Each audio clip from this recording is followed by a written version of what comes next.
All right, I'm Melissa Fulton. I'm the CEO of the Lake County Chamber of Commerce. And on behalf of the Lake County Chamber Board of Directors and its members, I'd like to welcome you. And also on behalf of our partner, Lake Co News, Elizabeth has moderated candidate forums for us for several years. We've partnered for several years. The Chamber believes that an informed voter is the best voter. So because of that, we provide candidate forums so that you can come, you can listen to the candidates, you can ask questions, and hopefully walk out with a little more information than you came in with, and again, be an informed voter. In addition to this forum, next Monday on May the 5th in these same chambers, we will have the District 3 Supervisor Forum, and all of those candidates have in fact confirmed that they will be here. On Thursday, May 8th, a week from tonight, we'll have the Assessor Recorder Forum, and on May 13th, we will have our Candidates for Sheriff Forum, and all three candidates have confirmed that they will be here. So at this time, if there are no more, if you have a card and you haven't filled it out and you think of something, feel free to bring it up here during the debate. Elizabeth's going to explain the rules of the debate, the forum. And we follow the same format every time, as we have for years. So we try and get, we will give equal time to all candidates, as well as responses to their other candidates. So in any event, thank you for being here. We appreciate your time, and we'll start the forum.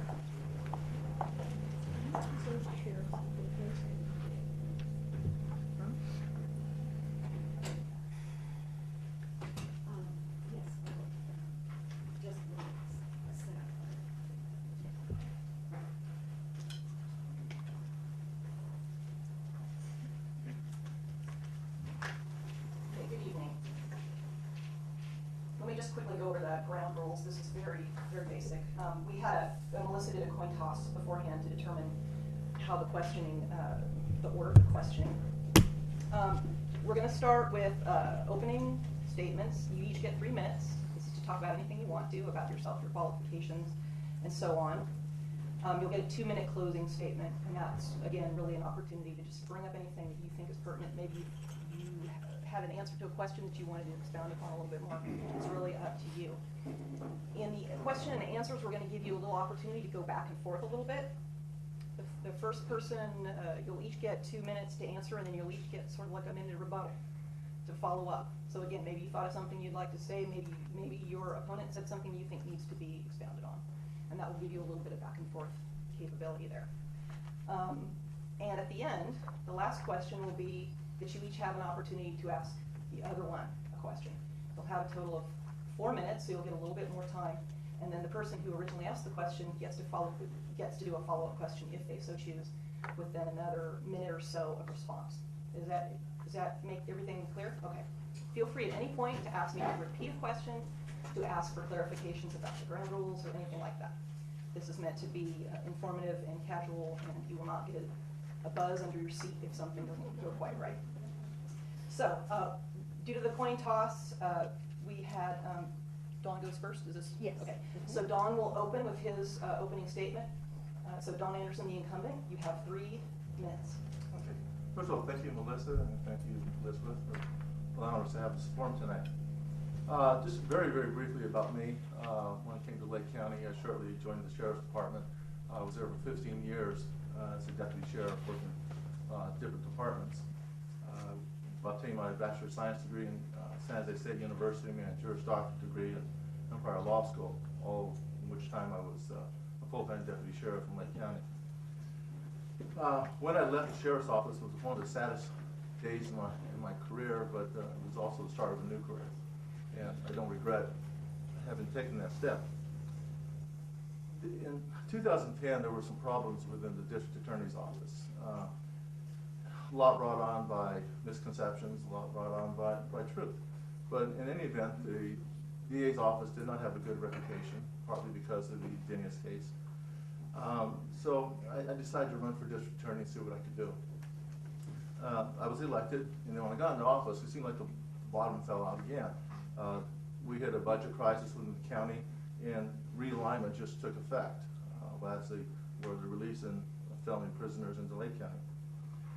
Over the past 3 years, we have made tremendous improvements. Our conviction rate has gone from what was in 2010 an average of 58% conviction rate, cases going to trial. Now in 2013, we're up to 85%, which is one of the highest in the state. I have implemented new programs, such as the misdemeanor diversion program, the alternative community service program, which in itself has brought about $120,000 to local charities. We've purchased new technology. We're not up to CSI yet, but we are making improvements. We have drafted the first ever policy and procedure manual for the DA's office. Personally, I have prosecuted several cases, including homicide cases, political corruptions, attempted murder of police officers, and home invasions. I think with the help of all the people that work in my office, is all the attorneys, the investigators, the advocates, and the secretarial staff, we have changed the tide of the DA's office. We have an extremely good reputation. I believe we have the confidence of the community now. And it's my intent to continue that reputation and that confidence and to continue improving the best we can. Thank you. You should explain that. Thank you. We also wanted to explain when she holds up the colored cards, the yellow is for what, 30 seconds? 30 seconds when you see this. And because I didn't have red, this means stop. Okay, Andre. Good evening. My name's Andre Ross, and tonight I get to speak truth to power and to all the people from whom that power emanates. I came to Lake County in January of 2007 seeking to leave the hectic stress of life in the Bay Area. Don, I'm sorry you had to end up debating an empty chair at the Record B on the 22nd rather than dealing with the real me. My clients come first, my law office comes second, and my personal politics comes somewhere further on down the line. As you may know, I think the practice of law is a demanding pursuit at its best. I apologize. I'm told you managed at least as well as Clint Eastwood did with his empty chair a few years ago. Congratulations, tonight the chair is not empty. People ask me every single day why I am doing this. What has motivated me to step away from my practice and run for public office?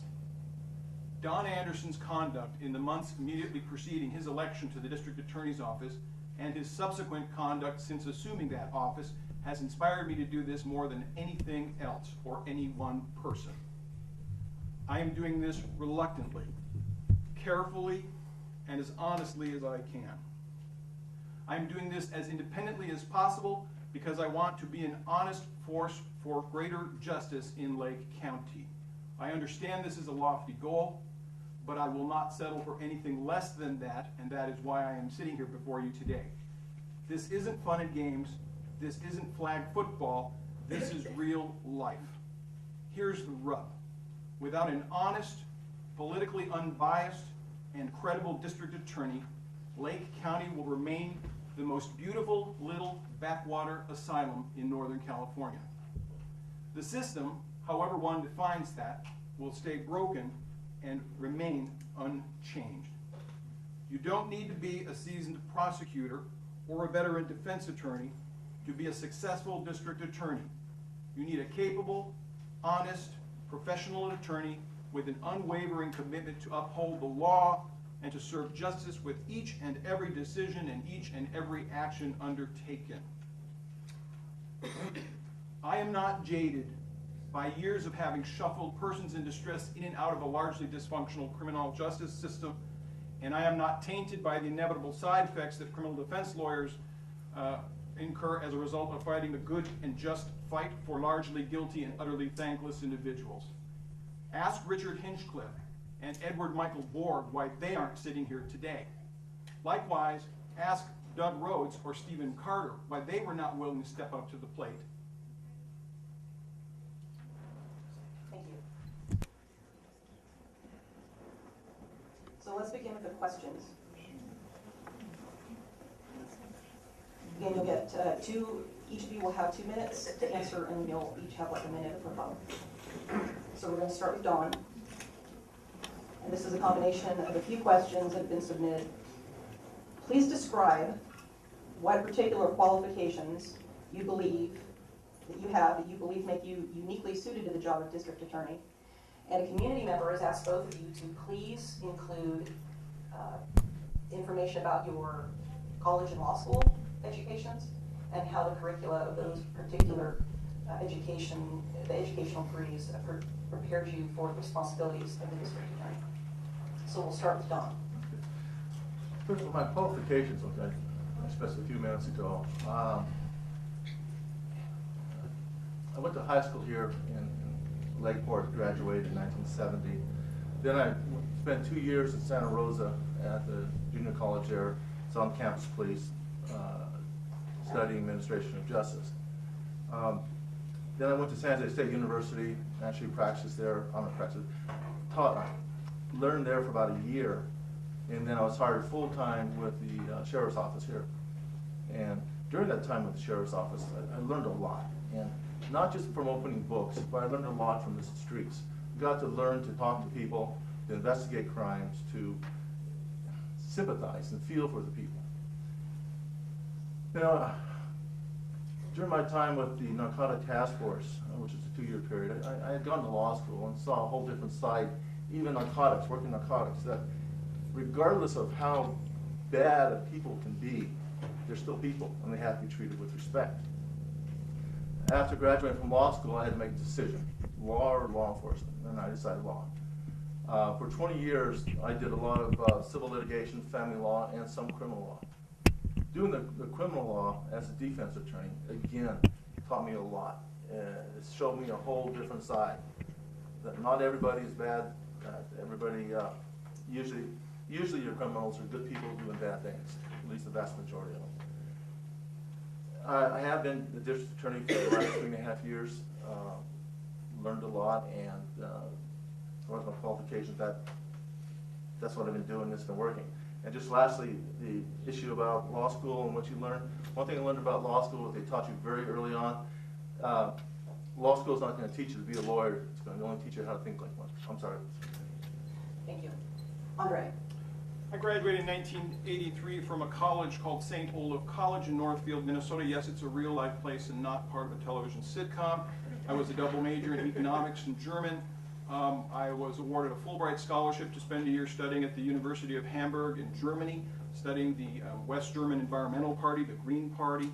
After I finished my Fulbright year, I was a graduate student in the Department of Political Economics at Johns Hopkins University in Baltimore, Maryland, where I was on a PhD track to become a college professor in economics. I successfully passed all of my PhD qualifying exams, spent a year grinding away on a thesis, and decided that it was time to move west to enjoy the sunny climes of California closer to family.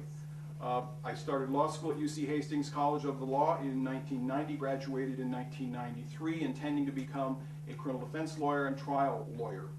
I took the bar exam in 1994, and then for personal reasons having to do with a relationship, decided to emigrate to Germany and start a career there. For the same set of reasons, I came back to the United States in 1999, and because I hadn't practiced criminal law in a while, I decided to continue on with commercial law, and I've spent the past 19 or so years working. 7 of those have been with an attorney you might have heard of here in town by the name of Mike Ewing. Okay, that's the warning sign, correct? I know that people are critical of the fact that I haven't practiced criminal law full-time for 20 years. I don't think that has any bearing on one's qualifications to apply sound judgment and intelligence to difficult situations. The law is always changing, but the tools one needs to have in their tool set to do a good job remain the same. Honesty, integrity, intelligence, and courage are just 4. I gave you an extra 5 because Don had some. commitment to justice works as well. Dawn, did you want to offer 1 minute of follow-up? Did you want to offer 1 minute of follow-up rebuttal to anything he said? Yes, if I may, please. Okay. No, actually, no, I will pass. It was in his opening statement. Okay. Andre, 1 minute of any follow-up that you wanted? Did you want to finish any thought at the same time? I think one needs to distinguish between the job of the district attorney, which is an executive position where policies are determined and priorities are determined, and a finite set of resources are allocated over a variety of different priorities. I'm not running to be elected a practicing line attorney. We have plenty of capable, competent deputy DAs in the office, many of whom were hired by Mr. Anderson's predecessor in office. I think there's ample talent in the department. Where I think the department could be improved most is at the very top.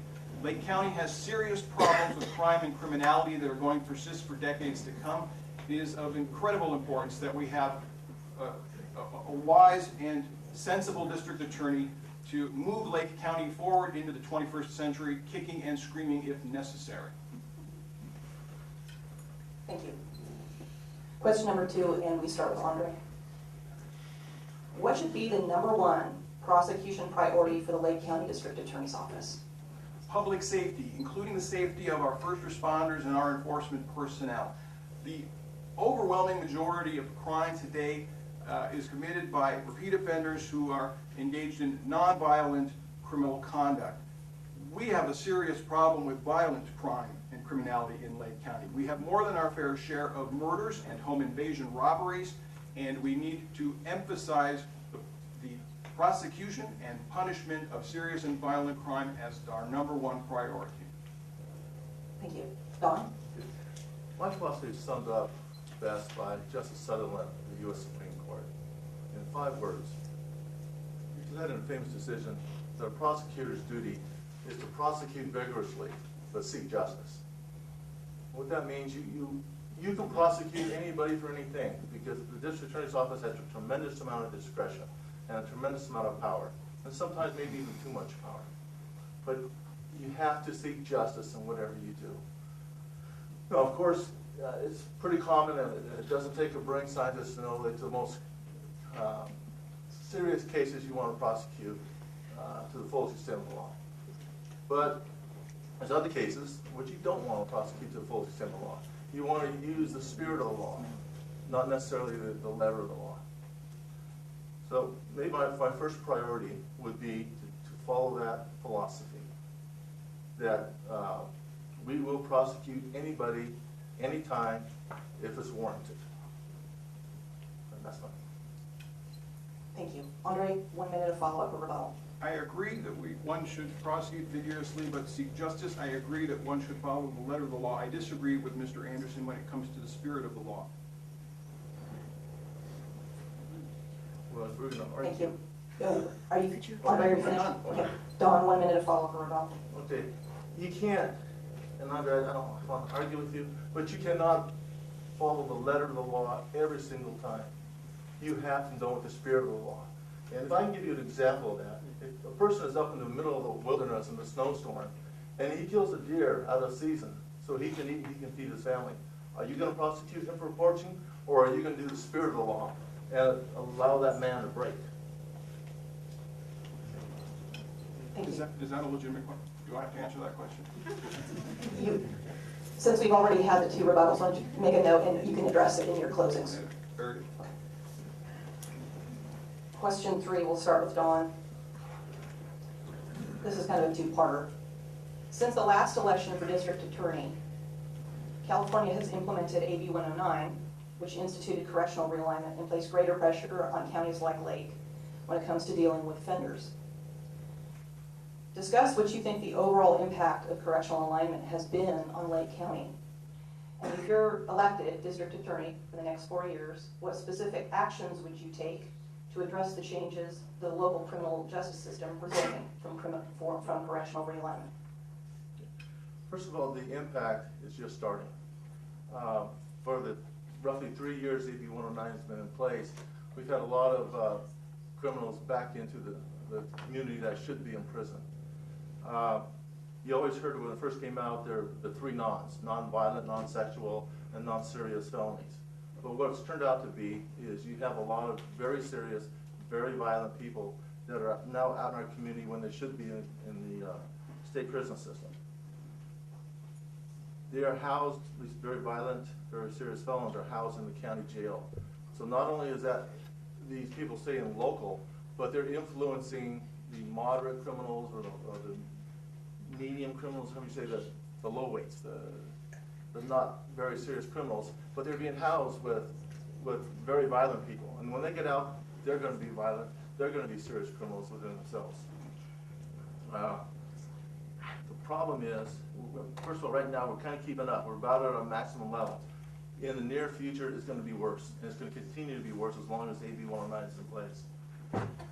What we've done is, I've taken a position, we're going to still prosecute and try to get the highest sentence for these violent felons, whether or not they're going to be housed in the county jail or whether they go to state prison. I have implemented other programs, like the diversion program and the alternative community service program, in order to get the minor, non-violent, misdemeanor people out of jail, so it can make room for the people that are going to be in jail that need to be in jail. Thank you. Andre? I think AB 109 has placed a lot of additional burdens on small rural counties like ours.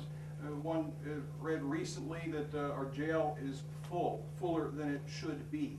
I give credit to Sheriff Rivero for having secured additional resources to expand the Hill Road facility, and I encourage him to do it again to the extent that he can.